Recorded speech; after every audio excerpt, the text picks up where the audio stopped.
blocker on him. Throws it up for 8. Shot blocked by Antetokounmpo. What a block from Giannis. 17 seconds from Game 7 or from championship number 6. Jordan open. Chicago with the lead. Minute remaining. And they're putting Curry in the pick and roll, trying to get him on Irving. Irving and Curry, one-on-one. Irving puts it up. It's good. Kyrie Irving from downtown. We're sending it in, Jerome. That's for damn sure. Yes. What is up, everybody? Welcome to Taproom Sports Podcast. I'm your host, Jordan Stacks Lats. Joined with my guy, Mr. Big Ballin' Ben Larson. Looking all festive over there. What's going on, Ben? What are we doing? Oh, we're getting all into the Christmas, because I mean, how can you go wrong with fucking Santa riding a T-Rex, right? Can't go wrong with that. I'll have another fun one on Sunday. Hell yeah, man. Hell yeah. Love it. Maybe I should pull out a Christmas sweater. There we go. You can never go wrong with Christmas sweaters. So you even can matched my colors today. Ooh. Oh shit! Look at you, dude. Look at you. Look at me. Love it. This was supposed to be a November thing, and it's turned into a Christmas thing. So there you go. Hey, fuck it. Let it rock, dude. There we go. Let it rock, just like you're in pinstripes.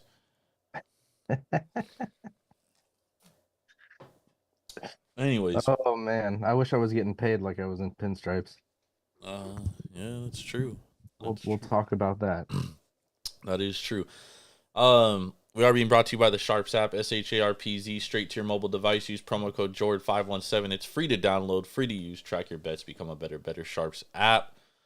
This show is Major League Baseball, free agency, a lot going on. We've had a few trades go down today. Obviously, Max Fried signed today as well, which Ben kind of referenced a little bit earlier.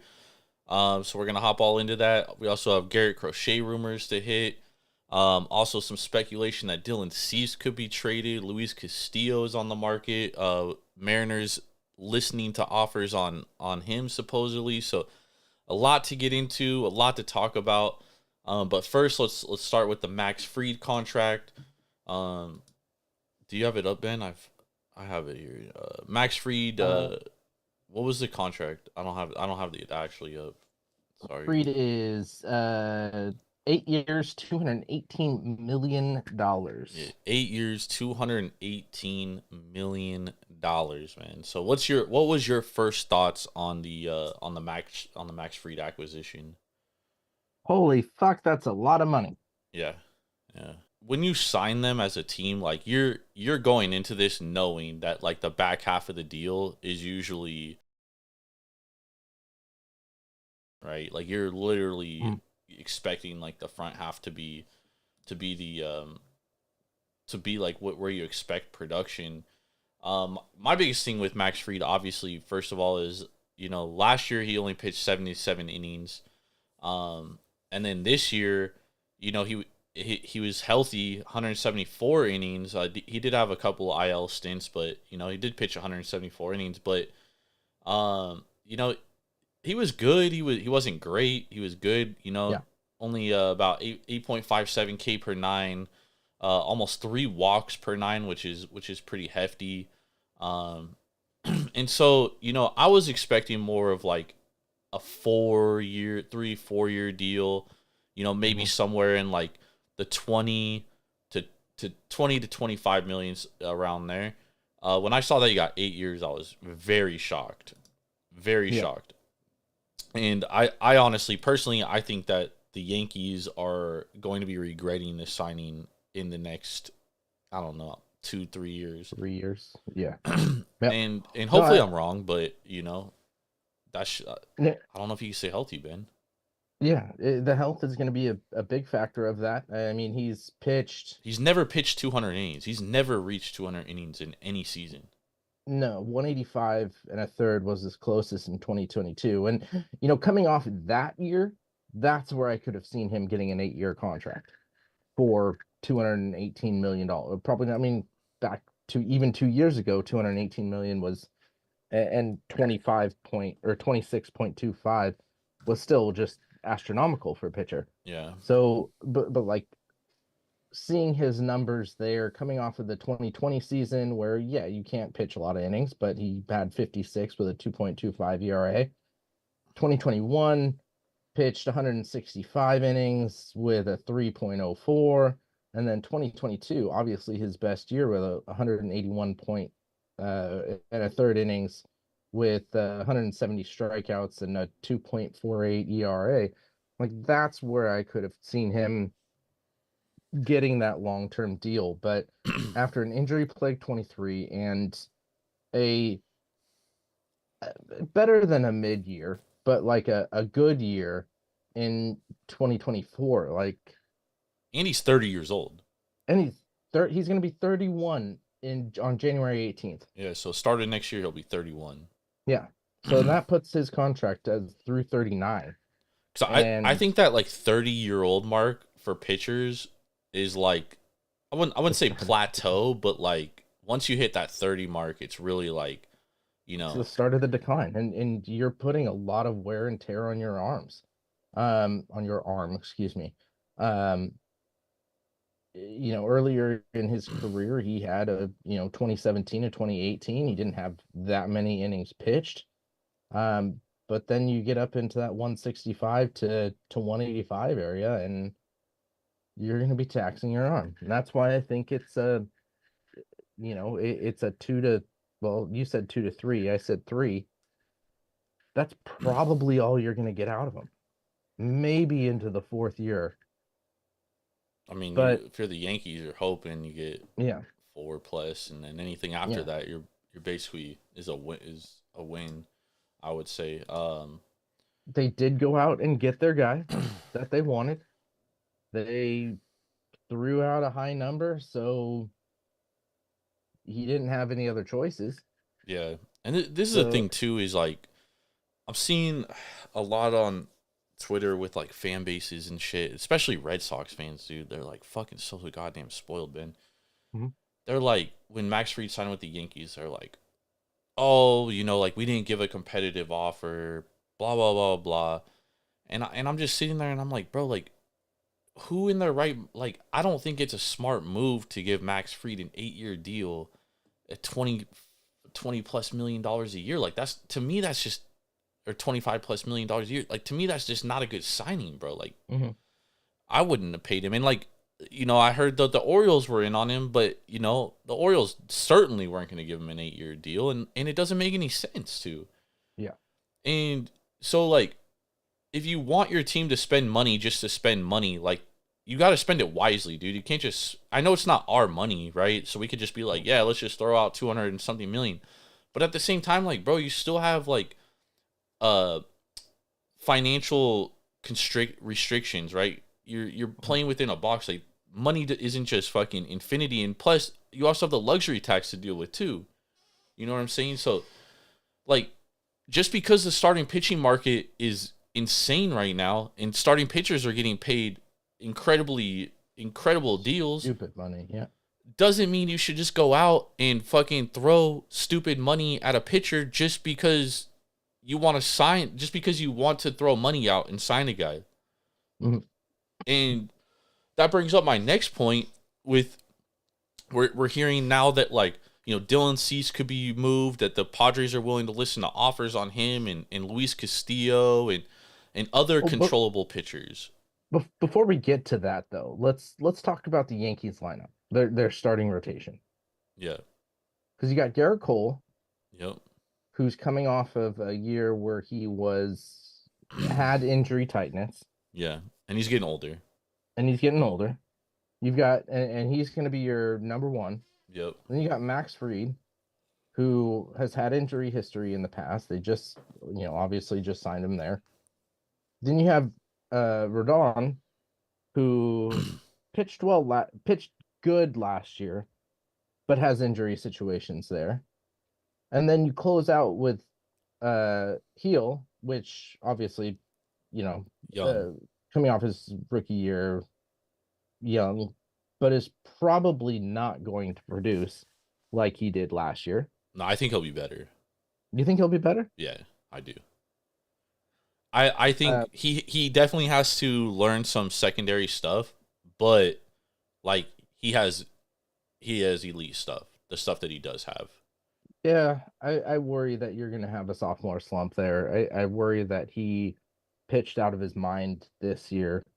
Well, I would say I would be concerned with the fact that like his second half was definitely a decline, but I think a lot of that had to do with the fact that like he pitched way more than he ever pitched before, and he was coming off Tommy John.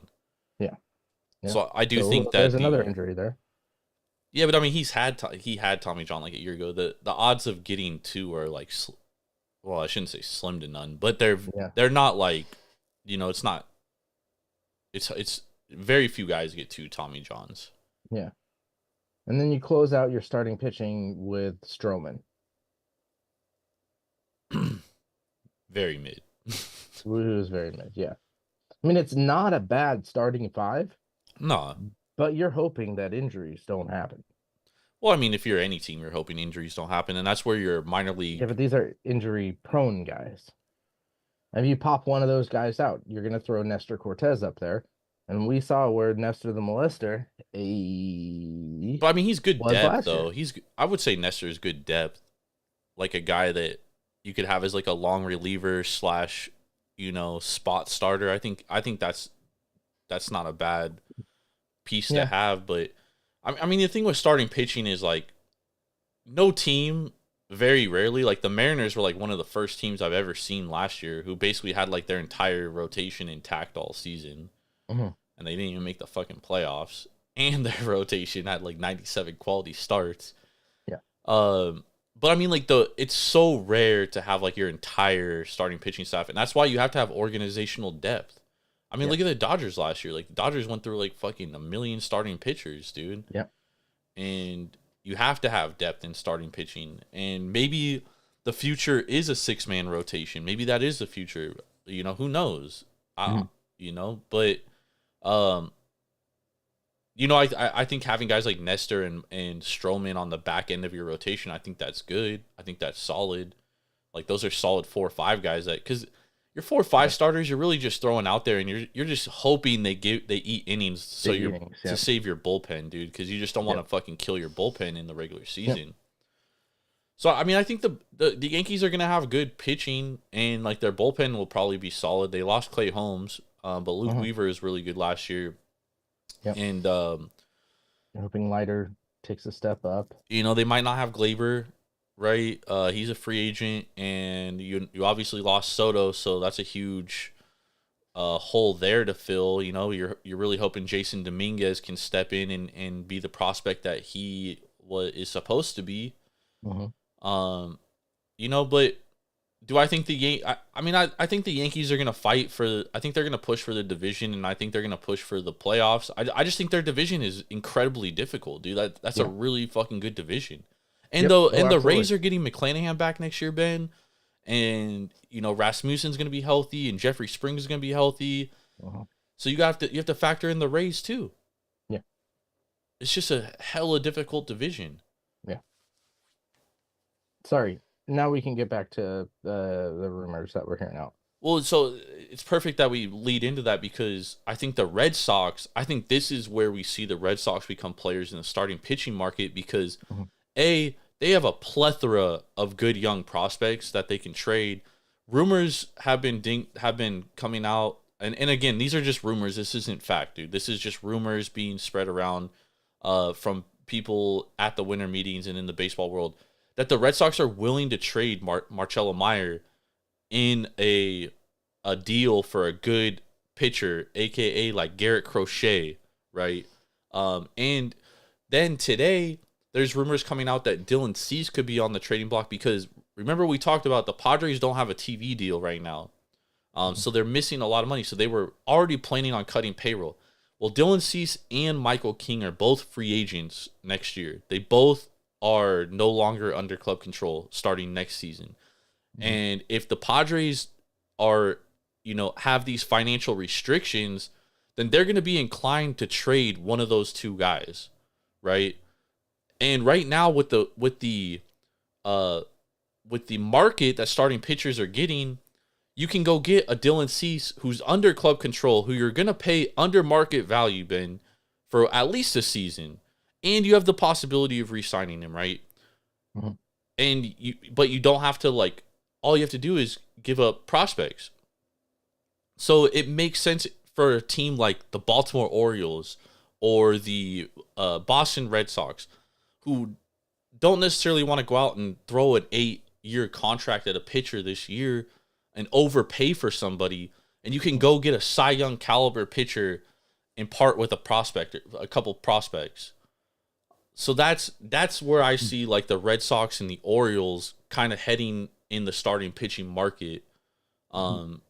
Given that, Both teams who need a legit number one starter. yes, the Red Sox and the Orioles both definitely need a number one starter. So we'll see what happens. In last night, there was, I think it was John Heyman came out and he said that the Yankees and Mets were the most aggressive towards Garrett Crochet, and I'm sitting there and I'm like, well, what the fuck are either of them gonna offer? And like, especially with the Yankees with losing Soto, like you're really gonna part with like Jason Dominguez, yeah, for Crochet. But I think getting Max Fried kind of probably takes them out. Agreed. And then on the Mets side, it's like, okay, what the fuck are the Mets gonna trade? Yeah, Mets had, who did the Mets? I saw some options for the Mets. Hold on, let me pull up their minor leaguers.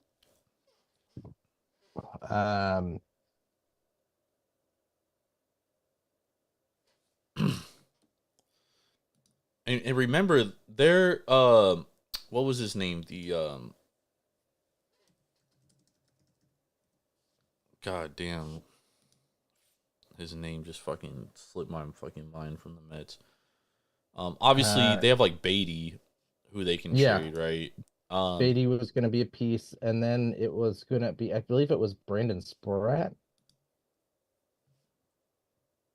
who would have to be, which is their number 2 pitching prospect. Because if Chicago is going to trade him, they're going to want one of the top pitching prospects coming back, so they have someone in their. Yeah, and Christian Scott, who is one of their top pitching prospects, who made his debut last year, he's getting Tommy John this year, so he's out for the year. Okay. So that's a fucking major blow there. Yeah, Brandon Sproat, he could be good. And Jet Williams is one of their top prospects, but dude, he hella struggled at AAA last year. Mm-hmm. And I know you don't want to like look at that and just like completely like write a guy off, but like that would give me some hesitation. Yeah. Oh, absolutely. And then it's like you have Luis Angel Acuna, and Jesus Baez. But Acuna, like, I'm starting to think he might just be a fucking like platoon type player. Like, I don't know if he's an everyday player, Ben. Mm-hmm. So, the White Sox, and who knows, dude? The White Sox are a fucking poorly run fucking front office, dude. We've talked about it fucking numerous times. But it's like, you can shop Garrett Crochet to the Orioles and the Red Sox, who have way better prospects. Mm-hmm. Or are you going to make a deal with the Mets? Yeah, and I was surprised that we saw, in reading about this last night, that they did turn down an Alec Boehm and Justin Crawford. I know you're not as surprised, but that was that was the basis of what the Phillies were offering, plus another prospect and a pick, and they turned that down automatically. And I think that would have been a good starting point and basis for for something that can boost the White Sox's offense. I think it's a good starting point. My thing is that Garrett Crochet is like elite level stuff, dude. The only concern with Garrett Crochet, Ben, is health. Yeah. But like, given the fact that starting pitchers are getting these mid starting pitchers are getting like 25 million a year, like if I'm if I'm in the White Sox front office, I'm like, bro, like we need to go get a haul. Like we need a team's like 3 of their top 5 prospects for fucking Garrett Crochet. Like to me, that is the starting point. Sure, Alec Boehm, MLB ready, all-star last year, under club control. Crawford's kid, what's his name? Justin Crawford? Justin Crawford, yeah. He could be a hell of a player. But to me, that's not enough, dude. Like, to me, Well, you that gotta was just even the start. They were offering another. To me, you gotta throw an prospect Andrew Painter in there. You gotta throw an Andrew Painter. Has to be in there. And give me like some lower level, like A ball prospects as well. Like, yeah. It has to wow me, dude, to trade Garrett Crochet. Yeah. And if you're offering me Alec Boehm and the Orioles call and they offer you Samuel Basallo, I'm taking Samuel Basallo all day over fucking Alec Boehm. Or if the Red Sox offer you fucking Marcello Meyer, definitely taking the fucking Red Sox deal.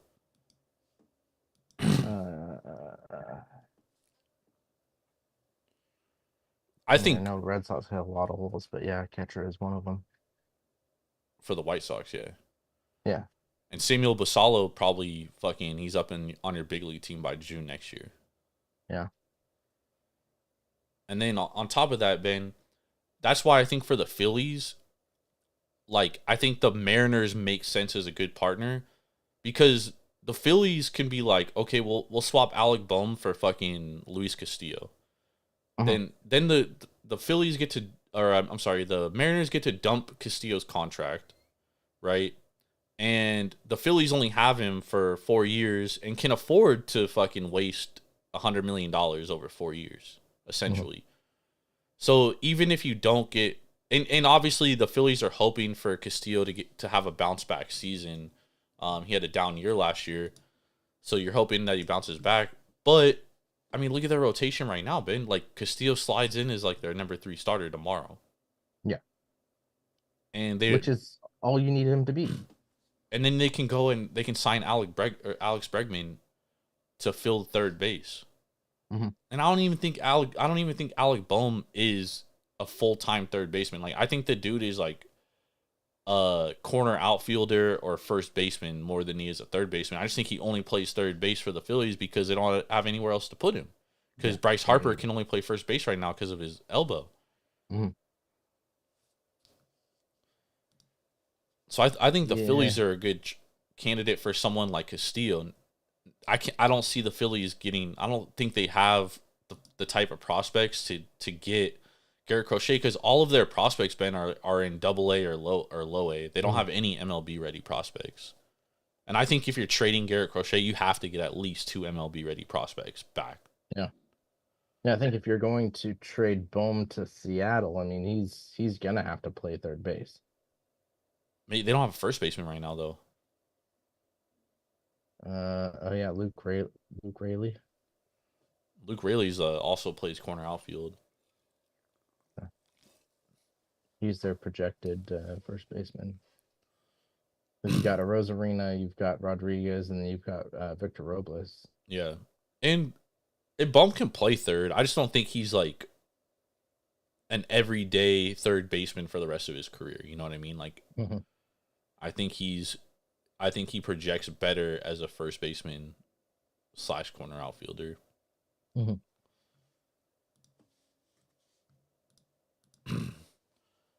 But the Mariners have to, dude. They have to add bats, dude. They do. Like, there's no fucking way they can go into next season with the fucking lineup they have, especially considering that, dude, they had 97 quality starts and they still didn't make the fucking playoffs. That's how bad offensively they were. Like, you have to do whatever it takes to add offensive production. And I think getting a full season with Victor Robles, I think that does help them because he was really good for them.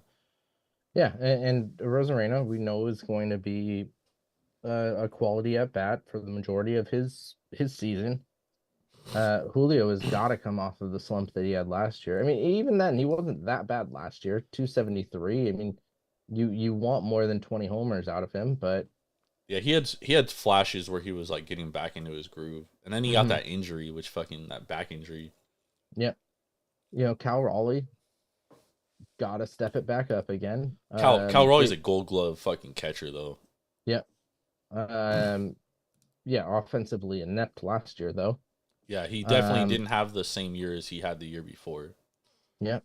Mitch Haniger is going to be playing. He was injured last year. Still had a lot of plate appearances though. Yeah, but they can afford to like move one of their starters, Mm-hmm. and they want to move Castillo because they want to re-sign Kirby and they want to re-sign Gilbert. Yeah, because you've got Gilbert, Castillo, Kirby, Miller, and Wu. And you also Who's have Hancock. What's that? You also have Hancock Hancock too. Yeah. So you basically have 6 starters. Plus you can go out and get a 5th starter. You know what I mean? Like, yeah, and not pay him $25 million. Yeah, exactly. Yeah. But they could also like dangle fucking Gilbert. I know they're not going to, but they could, and they could probably get a haul for him too. Mm-hmm. And that's what we were talking about this at the end of before the season ended. Like, if I'm the Mariners, bro, I'm calling fucking teams that need starting pitching. I'm saying, bro, I will give you Logan Gilbert if you give me like 2 of your top MLB ready prospects and a couple other like low A ball prospects. Yep. Because they need bats. They need bats bad. Yep. And or a young MLB playing bat. That's what I was gonna say. And club control bats is even better because they're not paying market value on them. Yep. And they're getting them for 6 years at least. They're not going to lose into free agency. Mm-hmm. So it makes sense in that aspect for the fucking Mariners. And you've got Kenzone coming out next year. I think him starting the year up in the pros is going to be good for him. And he only got 188 bats last year. But again, just giving him more time, which is what he needs. He's a young player, and he's shown flashes too, where he could be a good everyday player. Yep. They've got Tyler Locklear, Harry Ford. I mean, they've got some young guys that are also available for trade bait too. Yeah. So I wouldn't be surprised if they go out and get a bat, whether it's via trade or free agency. I'm guessing it's going to be through trade, but they need something drastically to jumpstart that offense. I think that's the best way for them to approach getting a bat, because like, who else is available for free agency from a bat standpoint? Santander and Teoscar Hernandez, and they already have outfielders. Mm-hmm. You know what I mean? So Willie Adames would have made sense, but I know they don't want to pay the coin. They'll probably be in on Ha-Sung Woo because they don't have a second baseman because they're losing Polanco. I mean, I wouldn't re-sign Polanco after the year he had. Bliss playing right now, or projected right now. Oh. Yeah, he's definitely not an everyday player. Not yet. They got to make a trade, dude. They have to, Ben. Mm-hmm. They absolutely fucking have to. Ryan Bliss is drafted 2021, so he's young. Yeah, from Auburn. Yep. He played at Auburn. There you go. He's 24, so it's not even that young. I mean, it's young, but not in terms of like. He played 4 years in college. Love those 4-year college players because they don't have to. Yep. They're usually not in the minors as long. Mm-hmm.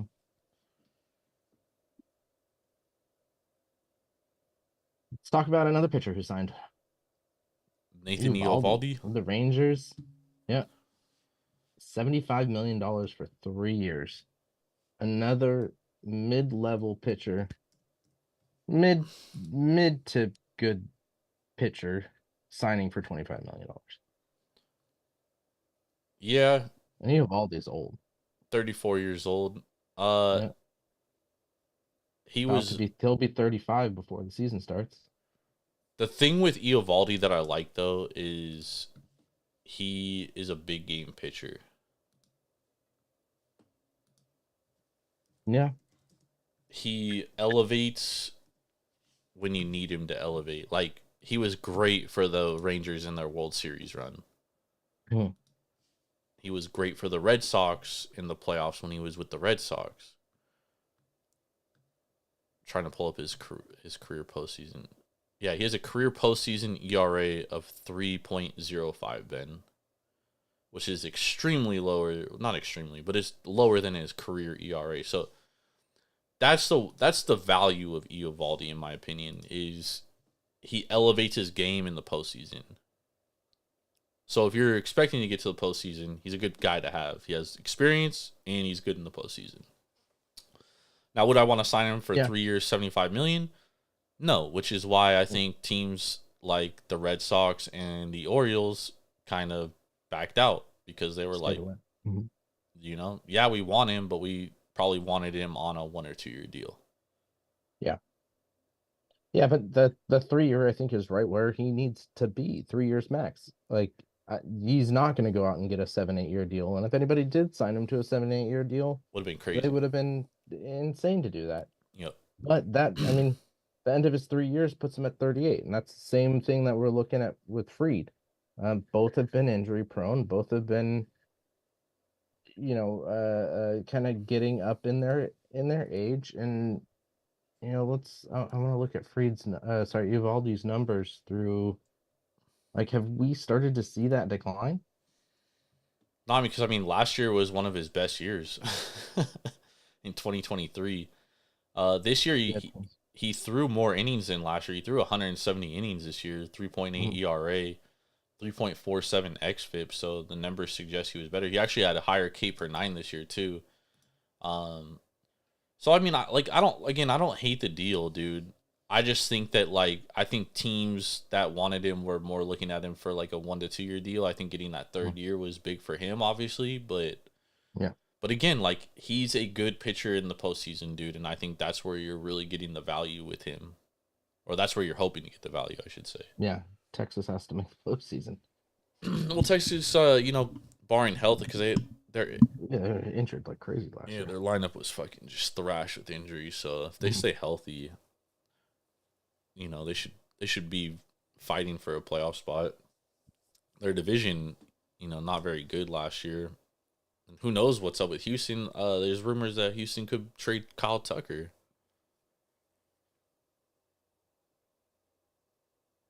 Yeah, because Kyle Tucker's on the last year of club control. So yeah, get somebody while you can. But I thought part of the reason why the Astros were willing to let Bregman walk was because they were prioritizing fucking Kyle Tucker to re-sign him to a long-term deal. Mm-hmm. So it would shock me if Kyle Tucker got traded, dude.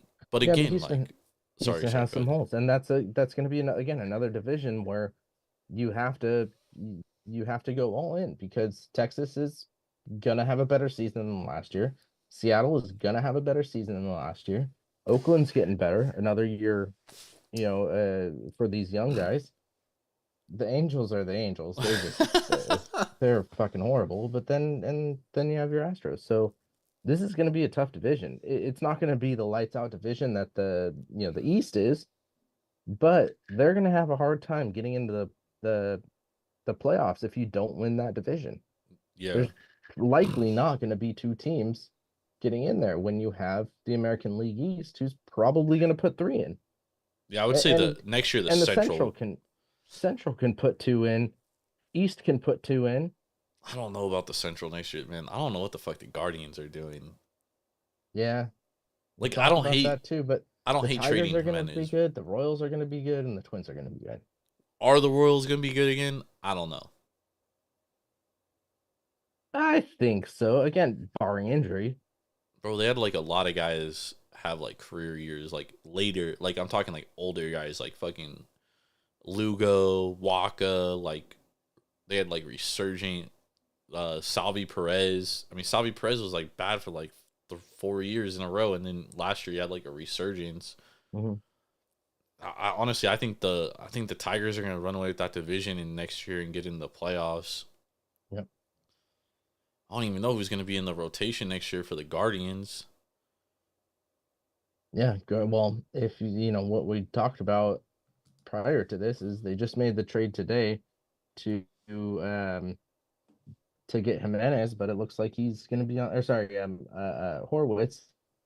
But you were mentioning that it looks like Horwitz may be on the move to Pittsburgh. Yeah, they traded him to Pittsburgh for 3 prospects. One is Luis Ortiz, who's a starting They did, pitcher. or they are. They did. They did. It's I haven't gotten that update yet. Yeah, it's completed. Well, I don't know if it's like league completed, but it's like agreed to. Yeah. But I mean, that is. I'll say this, dude. Getting out from under that contract for the Guardians was huge, dude, because that was a shitty fucking contract. I mean, Jimenez. He was on what, 20 million?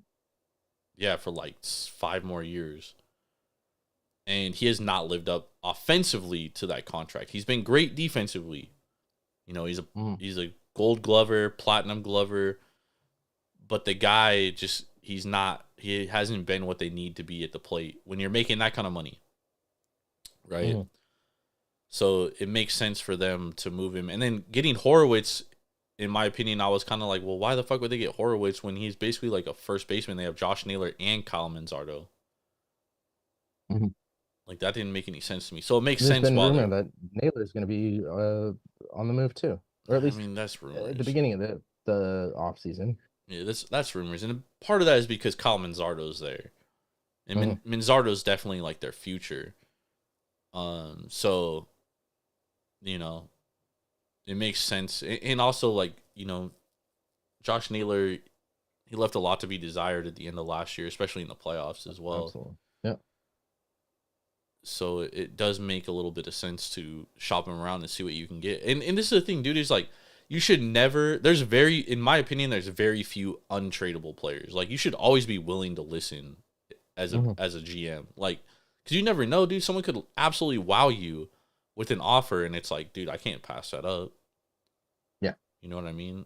And so I think you always have to listen. So I think you're doing your franchise and your club a disservice if you're not willing to listen to every player. Listen to possible Lou trades. Bob getting a lot of trade interest as well. Yeah, but the White Sox supposedly they think he's more valuable than he really is. So I don't know if we see him get traded. He'll probably get dealt at the deadline. I end up holding on to him and hoping that he has a good first half of the year and then trade him. Because by all accounts, they're looking for way too much from what I'm hearing. Cody Bellinger's on the trade rumors. Yeah, I'm not sure he'll get dealt either. I don't know if anyone's really interested in trading for Cody Bellinger. He's got a huge contract too. He's only got like a year though. $27.5 million. Has another opt out next season. Yeah, his deal is not that long. So someone with cap room, like the Yankees, for example, they might be willing to take a shot with him. And obviously, the Cubs aren't going to get like a lot of huge prospects or anything. Got Nolan Arenado, 33 under contract for 3 more seasons and $74 million. Yep. He's an interesting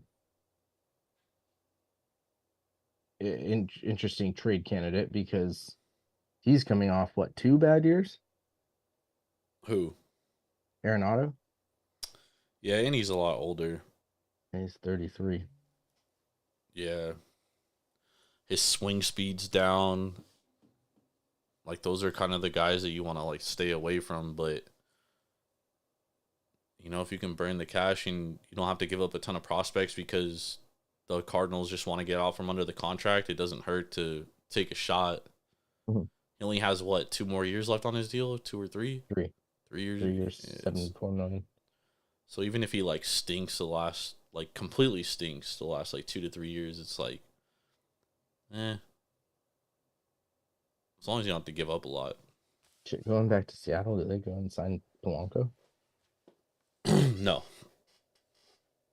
Have him be a third baseman? Placido. Polanco. Nah, there's no fucking way the Mariners are gonna re-sign him. Oh, Dude. that's right, because they declined his offer. Never mind. Yeah, plus he was like Who? absolutely Who? garbage. For I'm them. thinking Profar. Sorry. And Profar could But- be an interesting choice, because Profar is probably only gonna get like a 1 or 2 year deal. Mhm. Because he's really only had like one good season. Last year was his best year. Yeah. And he wasn't even. Then he tailed off at the end of the year too. So it'll be interesting to see what kind of deal he gets. He probably only gets like a 1 year, I don't know, like $20 million deal, Yeah, that's where I was thinking it was 20. like a prove it deal. Mm-hmm.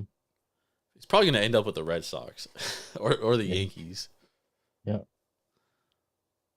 One of those two. Report has Gleyber Torres drawing interest from the Angels and the Blue Jays.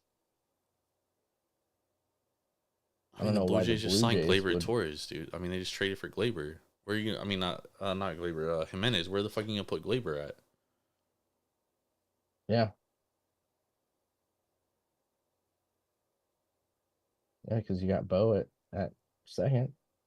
You gonna play him at third? Yeah. I don't know. Vlad's your first baseman. Yeah. Maybe they're out because of The that Jimenez. trade. So that would put him in an Angels uniform. Yikes.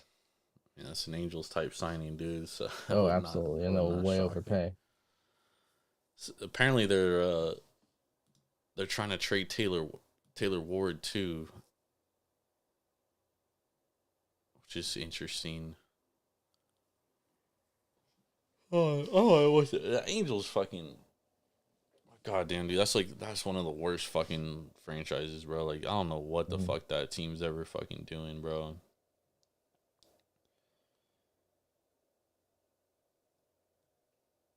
They are mind-boggling.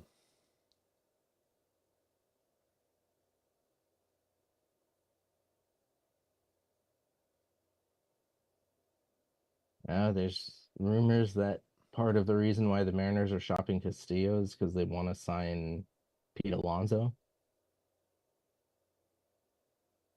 Morrissey. I mean, that would make sense for them too. Uh-huh. The Rangers traded for Jake Berger literally right before he went on air too. Yep.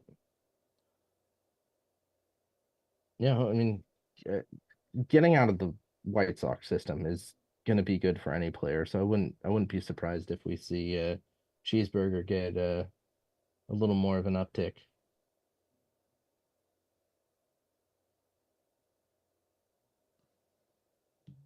Let's see.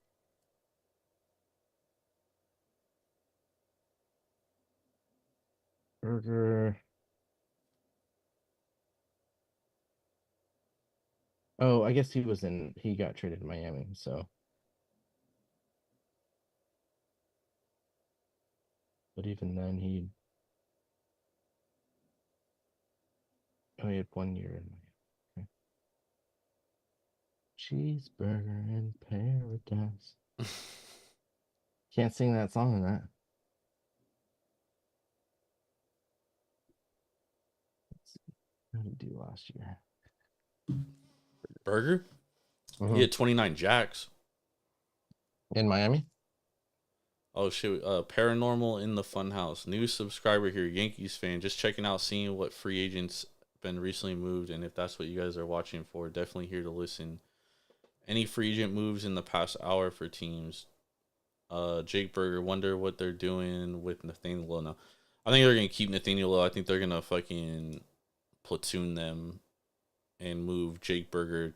He's more of a DH anyways, more than anything. So it makes sense. And Nathaniel Lowe's a good defensive first baseman. There's been no recent free agent moves though. The most recent move was the Jake Berger trade. Obviously, your Yankees signing Max Fried, that's the biggest free agent move of the day, which we talked about. We talked about it earlier in the stream, and this will be available on the podcast form after the show. Apple Podcasts, Spotify, wherever you get your podcast fix, available there. But we appreciate you hanging out with us, bro. Thank you. Yeah. I'm sorry you're a Yankees fan. I'm just joking, dude. Holy overpayment, Batman. But nah, we are. I'll be honest with you, bro. You're new here. I'm the biggest Yankees hater there is, and that's only because I'm an A's fan, and you guys fucking broke my heart several times. So, yeah, that's good reasoning behind that. Yeah. So, yeah, Jake Berger. I mean, if he can put up another 29 homers, he had 34 in 2023. If he can put those numbers up, then that's going to be a good trade for Texas. Yeah. Paranormal in the Funhouse just asked any rumors or anything going on. Yeah, there's a ton of rumors right now, but again, it's like a lot of times it's like writers fucking just trying to garner interest for their fucking for their articles and stuff. What's your team? My team is the Oakland Athletic. Well, no longer the Oakland A's. The homeless Sacramento A's. A's. The homeless A's is my team. Yeah, and I'm a Giants fan. It's funny that we're good friends here, but Yep. yeah, a lot of bats linked to New York. So we were just kind of talking about that earlier too. And you know that they'll probably come out with one or two of these guys just because they do love to spend. So you've got Arenado, Bregman, Bellinger or Tucker, Teoscar or Santander. I mean, I think you have to add an outfield big bat in Teoscar or Santander to kind of compensate for losing Soto there. Unless you think J-Dom is really going to have that resurgence I think you that have he to. had in his minor leagues. I mean, if you have to. And there's rumors that J-Dom's on the market. Well, yeah, if they're like looking to trade for Crochet, like he has to be. I mean, that's the first prospect that their White Sox would probably ask for. But losing Soto, I think if Dominguez is the prospect that we all think he can be, then it lessens the blow of losing Soto significantly. Mm-hmm. But again, but you got to give him the time, and that's something that the Yankees haven't done. Is they haven't. And New York's a tough place to play, dude. It's a tough place to play, bro. It really is because their media, the Yankees are a spotlight, bro. Like you're under the microscope for the entire season. And it's a little more difficult of a place to succeed, but that's part of being in pinstripes. So we'll see what happens, but I do think that the Yankees, I definitely don't think they're done, dude. Like I said, dude, I could see them trading for Cody Bellinger, and like it wouldn't take a lot to give up because you're really just acquiring the contract. The Cubs, supposedly they want to trade either one of Seiya Suzuki or Cody Bellinger. I think Suzuki would be easier to trade, in my opinion, because I think he has the higher ceiling and he's better. But I think Cody Bellinger would cost the less in the amount of prospects. Yep. So, he asked, for both of your teams, what are you guys looking for? For the A's, I think signing Severino was good. I'd like to get another starting pitcher. Obviously, I'm not expecting like a Corbin Burns or anything. I would be cool with like getting like a Martin Perez, like an older veteran type guy to go in there and just eat innings and kind of teach these young kids how to be a professional.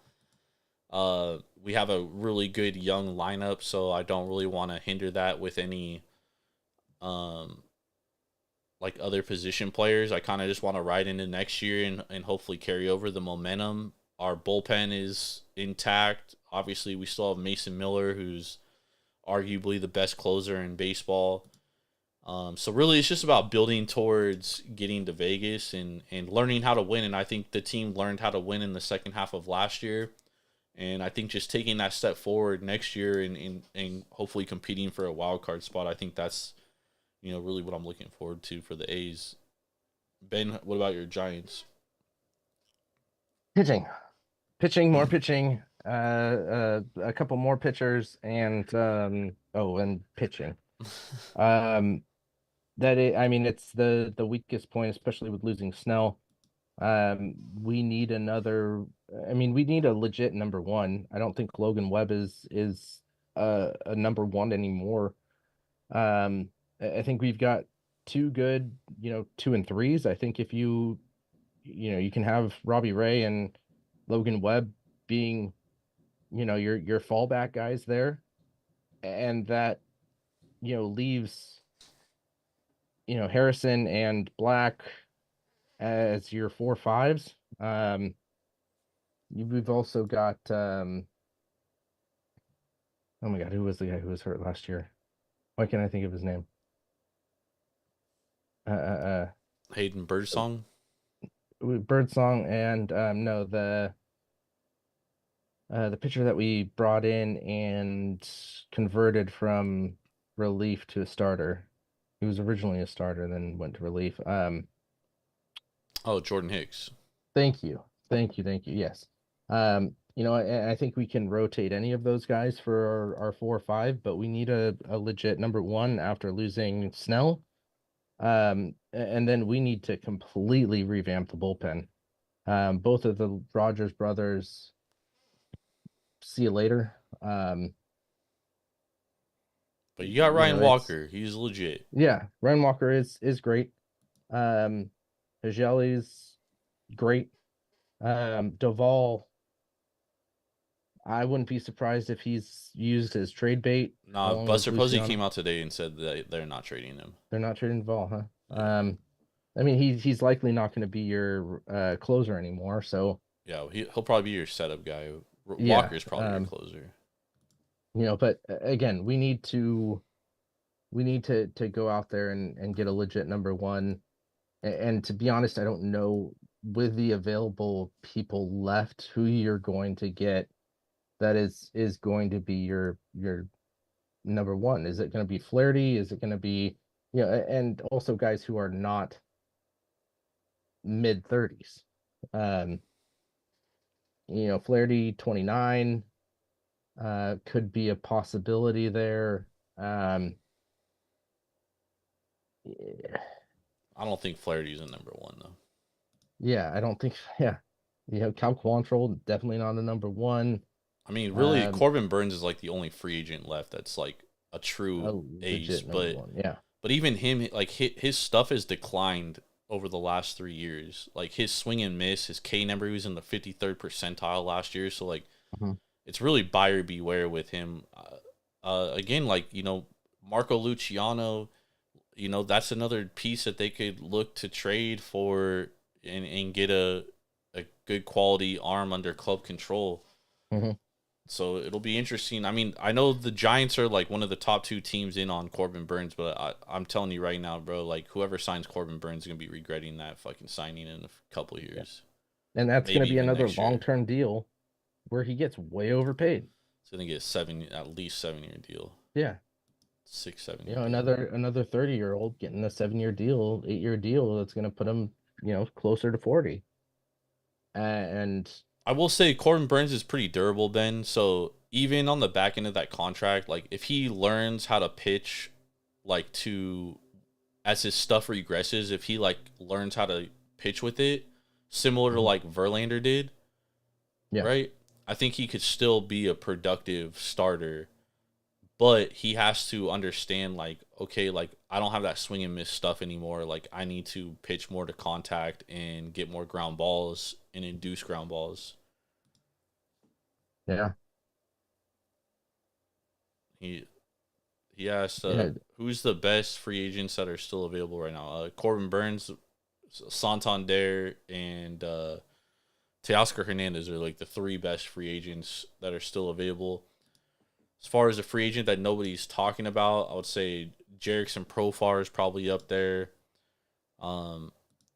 Christian Walker, I think, is another guy. But Oliver, yeah, Pete Alonso. Gleyber Torres, and he knows Torres. He's Ha-Sung Kim. Yeah, Ha-Sung Kim is actually probably one of the best free agents nobody's talking about. That's because he's coming off the shoulder injury. So, but he's a hell of a fucking player, dude. That guy is a fucking Gold Glove caliber infielder. He could play basically everywhere on the field. And it's 2023. He had a fucking excellent year at the plate. Regressed a little bit last year, but in 2023, people forget, man. That Padres team had Juan Soto, Machado, and they had fucking goddamn, what's the fuck's his name, Ben? The right fielder. Why the fuck am I forgetting his name? The best player on the fucking team. On the Padres. Tatis. But he was out for most of that year. Yeah, he missed like half the year. But Ha-Sung Kim was actually half the year, no big deal. Ha-Sung Kim was actually the most productive player at the plate for that team in 2023. Oh, absolutely. He led their team in WAR in 2023. You could also put Tanner Scott up on the top.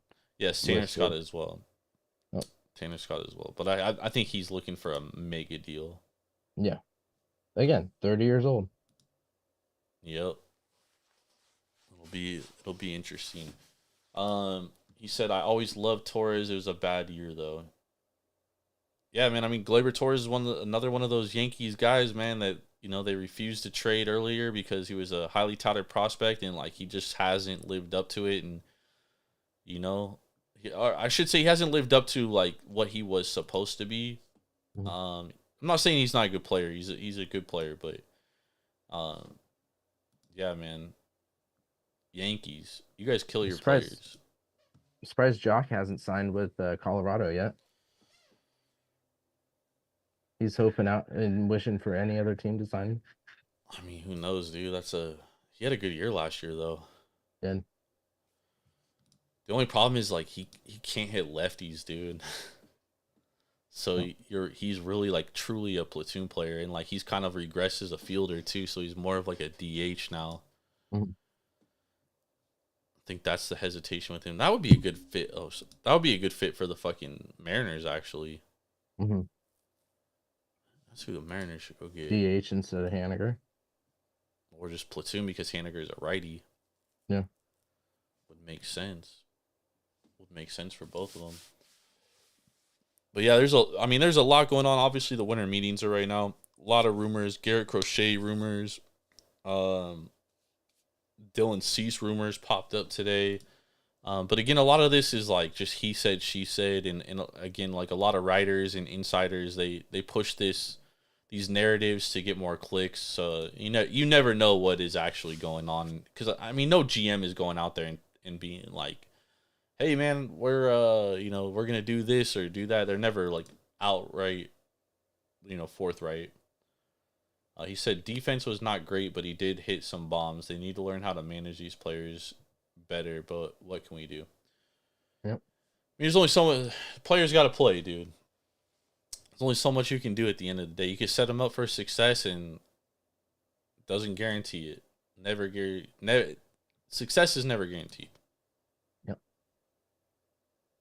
Yeah, we're gonna see a lot in these next couple days. Talking Sunday is gonna be fun because we've had that domino drop, and we saw a lot. A lot went down today. Yeah, a lot went down today, and trade wise too. Yeah. So I think we'll continue to see a bunch of trades coming in. You've got two big teams in the NL who are going to be your powerhouses. That, I mean, we're gonna see teams fighting to get to the Mets and Dodgers levels. I was going to check the numbers for Mets to win the World Series and what that jumped to. I heard it was like 400 points. For what? Mets, the number for the Mets line to win the World Series. Oh, it's plus 800 right now. It was plus 1,400. It jumped to plus 800. Or it was 1,200 and jumped to 800. Plus 750 now. And then to win the pennant, it is 350. Best of luck, Ben. Best of luck there. I mean, I just took those for the good numbers. Yeah, no, it's definitely like. And then if you get to the NLCS, then you could like hedge it. Mm-hmm. It's a good opportunity, but yeah, man, it's it's gonna be a hell of off season, and obviously what the Dodgers did in winning the NL, a lot of these NL teams are, especially the Mets, man. Cohen is it's really aggressive, and he's offering fucking gazillion dollars. He wants to win, man, and gotta respect that. Gotta respect that shit. Love that shit. Yeah, it's gonna be interesting to see when the Padres make their moves, probably at the trade deadline, because they don't have that deal in place. Yep, I think that's why I think the Dylan Cease trade could happen, dude. If they can get some good young prospects, maybe like an MLB ready young pitching prospect, I think that you could definitely see a trade happen. So we'll see, and then if not, I think the lower end starting pitching is what they're going to go after, like a Jose Quintana, something of that caliber, because they just don't have the money right now with the TV deal. Yeah, and again, another big question mark out there is, where does Sasaki go? Padres. Could be. He's gonna be a Padre, man. Could be. Telling you right now, he's gonna be a fucking Padre. That's who the Giants could use as their number one, but likely not happening. I think we have the least amount of foreign salary to offer. So in the international spending pool? Yeah. Yeah. And the Padres have like the most, I think. Yep. All right. Well, let's get out of here, and we'll be back on Sunday to recap, talk more free agency, and kind of recap the winter meetings and what happened. We appreciate y'all for hanging out with us. Thanks for the new listener. Yes, Paranormal, thank you for hanging out with us in the chat, man. We really appreciate you. And yeah, we'll be back on Sunday night around the same time after Sunday Night Football. So if you missed any of the show, you can catch us on Apple Podcasts, Spotify, wherever you get your podcast fix. Just search Taproom Sports Podcast. It'll pop up there. And yeah, man, thank y'all. Be blessed. Enjoy the rest of your week. Mr. Big Ball and Ben Larson, I'm Jordan Stacks on Stacks on Stacks Lats. We're out. Peace. Later.